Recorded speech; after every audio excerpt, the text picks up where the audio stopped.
Welcome everyone. Our team, TriLogix, consisting of myself, Aishwarya, and my teammates Sovik and Veera, are pleased to present you our data visualization project called Performance Monitoring System, a tool we designed for our client, Honda. So just to give you a quick introduction, Honda worked in collaboration with Ernst & Young consultants on this long change management project across departments such as procurement, inventory management, and other business functions. And so what they wanted was a way to be able to track the impact that this project had on their business processes. And so in this aspect, they obviously felt that the more visual, the better. They also wanted to use the tool for reporting purposes. And so we kept all these factors in mind when we decided to proceed with the implementation of our project. And in the interest of time, we decided to narrow our scope to inventory management. And even under that, we were interested in focusing on returns management in particular. We've tried to make our final model as visual as possible, and we've also included some cool features such as a heat map for regional analysis, and as well as sending out a final report out via email. And so without further ado, let's move on to the model itself. This is a view of the input sheet, or the data that the company would be actually inserting, or be able to append or update regularly. And as you can see, there are more than 3,000 rows, 3130 rows to be exact. And at this point, it's just really a data dump.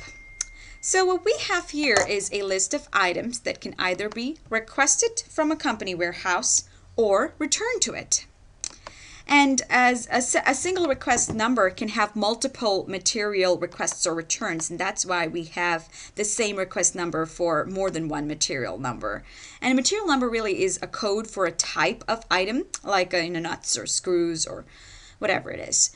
And as mentioned, when an item is requested from a warehouse, it's because it's needed elsewhere in the company, but when it's returned to the warehouse, that can be due to a variety of reasons. Either there could have been damages, there could be too many orders requested, maybe the wrong orders were requested, or are there miscellaneous reasons? And for all these reasons, they have to be returned. And when it's not applicable, it's not even a stock return, it's really a stock request. And we also have other useful information like month and year, quantity, and also the location, and that's divided by state. And so when we're really looking at all this data, the ultimate goal here is to minimize returns, right? Returns are bad, and that's why the stock returns are highlighted in red. And so let's just see how we've managed to transform this data dump into a neat and organized dashboard that can actually provide us insights into what's really going on. So here's a look at part for the final dashboard, and right away we see that there are multiple illustrations, all made possible by use of pivot charts.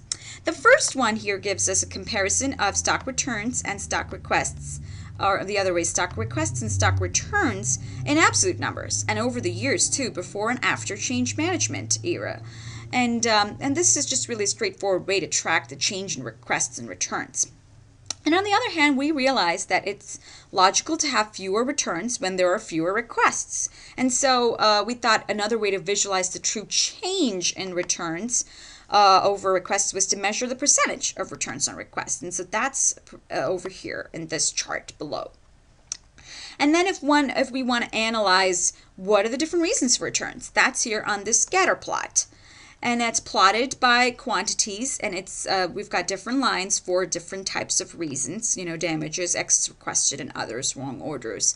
And that's also plotted over the years. And so it can be very helpful in kind of quickly detecting if one particular reason is performed consistently poorly over the years. There have been high damages all the time. So the company can kind of launch into a Six Sigma project to see why that's happening.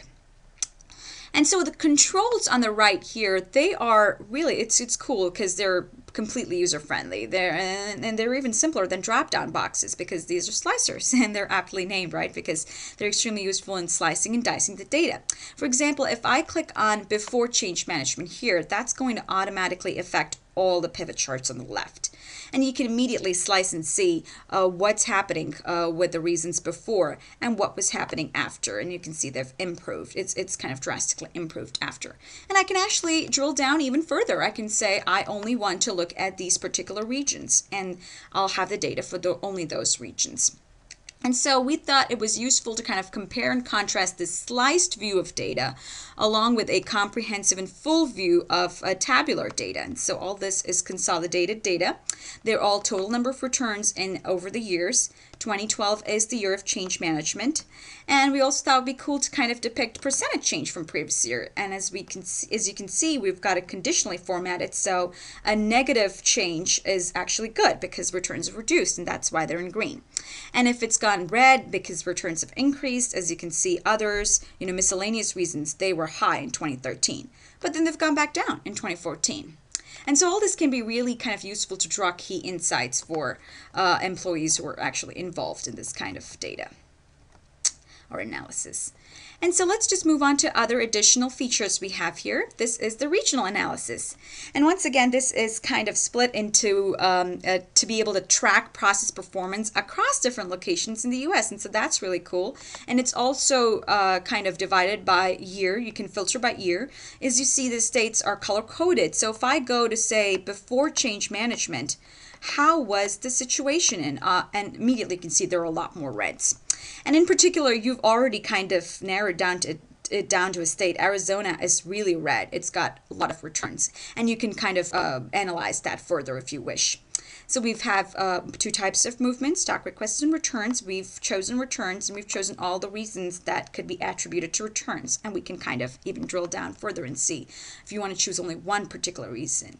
There is also a way to kind of drill down to be as specific as what are the material numbers and where have they been returned. And so this really can help you in sourcing decisions. Maybe we find that this particular material number 2 has been consistently returned in Arizona, in the state of Arizona, but the other neighboring states are pretty green. So maybe their supplier, maybe there's a quality issue with their supplier, or maybe if damages are the ones that are to be blamed indeed, then we have to look into handling of the staff and things like that.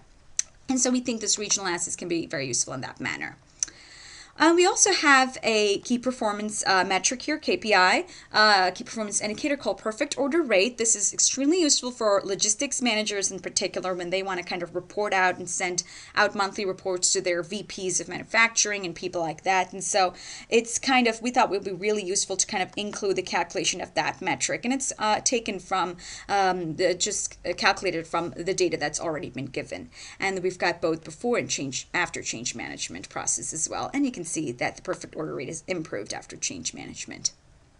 And apart from this, we also have two other buttons right here. I'm going to go ahead and click on update data so that it starts getting processed. So we realized in reality that the data sheet that I showed you earlier, that would be updated by the company with real data figures. But for the purpose of simulation, we wanted to be able to kind of dynamically update that data with random numbers. And so earlier, if you recall, there were 3130 rows, and now what update data does is just it adds 10 more rows in random, and they can be either returns or requests. And so this is a really cool way to kind of add on more data in the further upcoming months, and then that would also get incorporated into the analysis as well. And so that we used VB code, macros and coding for that. And finally, we have an email report out. And so it's kind of useful to be able to comprehensively take a summary of this entire dashboard and be able to use it in meetings or for senior management or send it to your clients. And so it's always useful to be able to support your recommendations with a great visualization of your data. I'm going to go ahead to my inbox, and there we have it. It just arrived, as you can see from the timestamp on the computer. And it's got not only a sort of a summary of the perfect order rate KPI, and it also has a nice snapshot of whatever we have had so far. And it actually includes all the slicing and dicing that we've done. So in conclusion, this is our performance monitoring system tool, and it is very useful to track process performance over time and also be able to kind of visualize the impact of any change management initiative that has been implemented. Thank you.